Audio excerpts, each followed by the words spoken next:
ভাই আসসালামু আলাইকুম। ওয়ালাইকুম সালাম। আমরা এটা কোন জায়গায় আসলাম ভাই? এটা হচ্ছে গাবতলী কাপড়াপট্টি মিলন ভাইয়ের বাসা ছাদ বাগানে।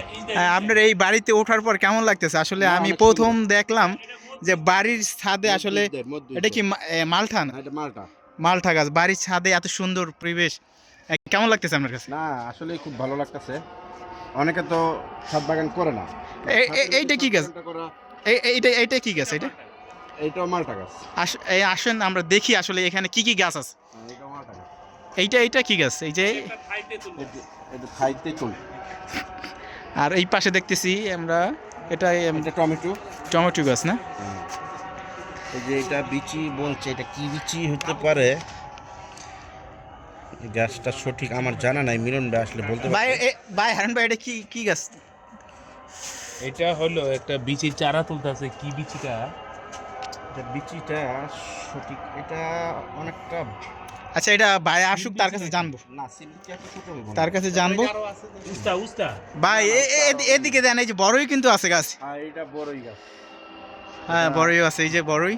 বড়ই জাতগুলো ভালো, এই যে বড় বড় বড়। হ্যাঁ হ্যাঁ, আপনারা কিন্তু চাইলে পারেন আপনার বাড়ির ছাদে এত সুন্দর করে গাছ লাগাতে। অনেক সবজিও চাইলে ছাদে। ভেন্ডি, হ্যাঁ এই যে ভেন্ডি গাছ, এই যে এই ভিতরে এটা কি? এটা পালং শাক, পালং শাক। ওটা ওবি, আর ওটা হলো হারুন ভাই। এই যে পালং শাকের ক্ষেত, আমরা পালং শাকের ক্ষেতে এসে বললাম। আবার হ্যাঁ। সাইডে কিন্তু আপনি দেখছেন ধন্যপাতা আছে। ধনেপাতা লাগে। আপনারা ভাবেন না এটা কোনো এই যে চলন বিলের মতো বড় একটা বিল, তেমন না, কিন্তু এটা বাড়ির ছাদে। হ্যাঁ, এটা বেগুন গাছ। বেগুন গাছ, এই যে বেগুন হয়েছে। বেগুনের বাগান। এই যে এটা মরে গেছে না? এই যে বেগুন গাছ।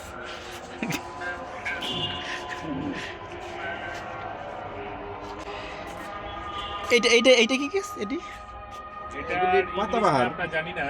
নামটা জানি না, পাতাবাহার গাছ হবে এটা। এটা মনে হয় বাহিরের কোন নাকি না, আমাদের বাংলাদেশে আছে। এটা একটা আছে তোমার কি অ্যালোভেরা এখানে।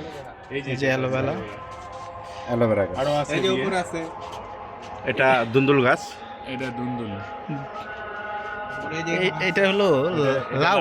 লাউ, লাউ গাছে লাউ হয়েছে। হুম। আর লাউ গাছটা বলছি কিভাবে দেখছেন? বস্তার মধ্যে। বস্তার মধ্যে। এই যে এইটা কি গাছটা হারুন ভাই? এটা এটা এটা এটা হলো একটা হ্যাঁ, আমি বুঝতে পারছি। পেছরালু। না, এটা হলো আপনার বরবটি। বরবটি লুব্বাটা, বড় হ্যাঁ লুব্বা, বড় লুব্বা বরবটি। যেগুলি হয় এগুলি। ওটা লুব্বা গাছের চারা হ্যাঁ। সম্ভবত। হইতে হইতে পারে। পারে। হ্যাঁ হ্যাঁ হ্যাঁ, লাল তো। লাল। মাশাআল্লাহ, এই যে লাউ। লাউ হয়েছে। পোকার আসলে জন্য পলি করে দেওয়া হয়েছে। ওটা হলো সিম। এটা সিম গাছ। এখানে মাছের খামারও আছে। এটার ভিতরে মাছ। এটা ভিতরে কি মাছ? আসলে পানিগুলি একটু ঘোলা। এখানে তেলাপিয়া আছে, কই আছে, শিং আছে। সব দেশি প্রজাতি মাছ। না মানুষ কি করে খাবে? সব যদি তার বাড়িতে সে তৈরি করে খায়, গাছ তরকারি কোনো রকম বাইরে মাছ, খাবে না। বাইরের কোনো। না, উনি বাইরের কোনো খাবার খায় না। এটা উনি হলো সব এই যে মাছ পালে, কারণ হলো তার গাছের মধ্যে এক্সট্রা কোনো সার দেয় না। এই মাছের বীজটা দিয়েই সার হয়, আর ওইটা ওইখান থেকে আবার পানি এখানে চলে আসে। এলো অটো মেশিনের সিস্টেম করছে এটা। গাছের মধ্যে এই পানিটাই যায়। অর্গানিক ফসল উৎপাদনের সিস্টেম।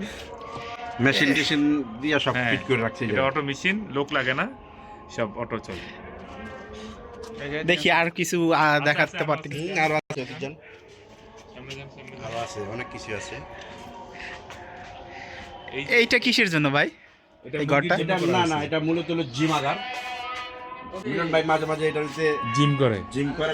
এই যে এখানে দেখেন, এই যে আই এই যে যা। এই যে মাছের পানি এখান থেকে আসে, এখানে পড়ে, এই সারে উৎপাদন হয়।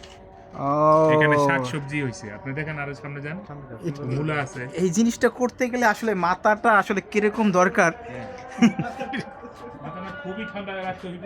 এই যে কারণ মাছের পানি সবজি খেতে। মাছের আবার বীজটা এই দিয়ে পানিটাই সার। এই পানিটাই আবার আবার মাছের ওই জায়গায় মাছের চলে যেতেছে। খাবারে পরিণত হয়। এই যে আবার এই যে সাদা মূলা দেখেন, এই যে দিকে মূলা, আর ওগুলো ধন্যা। আর ওই যে ছোট ছোট যেগুলো এগুলো ধনিয়া, ধনিয়া পাতা। এই যে আবার এই জায়গায় পালং শাক, এটার মধ্যে ডাটা হবে। ভাই আপনি কি বলতে পারেন এই ছাদে নাই কি কি নাই, এটা একটু বলতে পারেন? ওটার মধ্যে ডাটা হবে। আবার এই মশারির ভিতরে কি দেখেন, তারপরে এই যে এটার মধ্যে দেখেন এখানে নতুন করে এই যে ধনিয়া পাতা বলছে। নতুন প্রজেক্ট করছে হ্যাঁ, এই জায়গার মধ্যে ধনেপাতা, লাল শাক, ধনেপাতা নাহলে লাল পাখি শাক খেয়ে এগুলি ফেলে। এইটা দিয়ে রাখছে হচ্ছে যাতে পাখিতে না খাইতে পারে।